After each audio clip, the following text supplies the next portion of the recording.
The Queen of Granada, by M. Riff. Chapter 70, The Construction Site. People often say time heals all wounds, but for Tobar, time seemed to have the opposite effect. Each passing year had intensified his desire to break free. Back in the day, Native Americans were often the last in line for job opportunities. However, the order reversed when they were needed as brave individuals to construct skyscrapers at dizzying heights. Perhaps it was their unique sense of pride that drove them to such perilous heights, carrying the danger of plummeting to certain death. The indigenous people of the Canary Islands, the Guanches, took a dive to their death from high cliffs when they realized that their beloved land was invaded by the Spaniards and there was no option of winning it back. You could consider Tobar an indigenous person who was once a migrant Roma but chose, at his wife's request, to settle down as a permanent resident. He couldn't though entirely blame his wife for this decision. It appeared that the nomadic traditions among the Romas were fading out.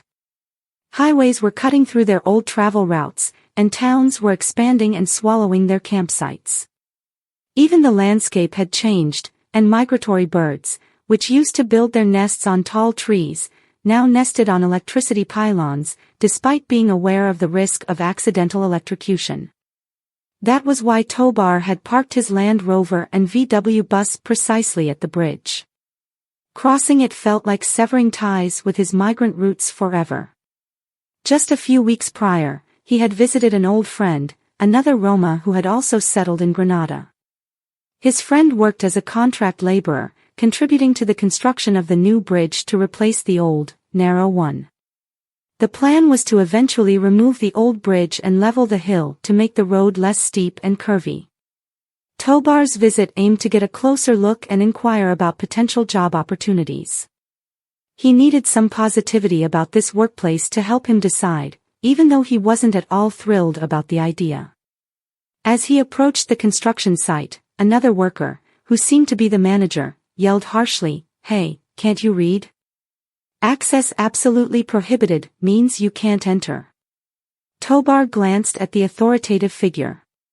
His sudden outburst had attracted the attention of the others who were busy with work. Some were perched high on steel pillars, welding and generating hot metal drops that rained down, filling the air with a burning odor. Others knelt on massive steel girders extending over the valley's edge, using angle grinders to smooth them out.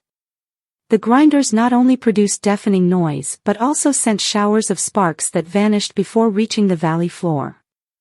Additional workers hung upside down from the girders, rhythmically hammering oversized bolts to connect the prefabricated elements together. Their rhythmic beat reverberated across the valley and echoed back.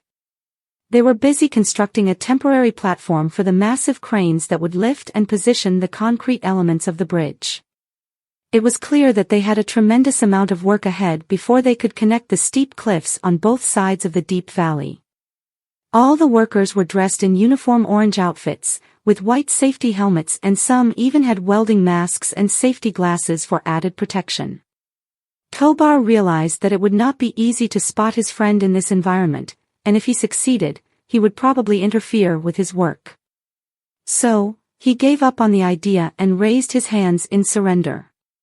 As he retraced his steps toward the entrance, he peered over the edge of the unfinished platform. It felt like standing on a massive springboard, but instead of a swimming pool below, he was looking at the roaring waters at the bottom of the valley.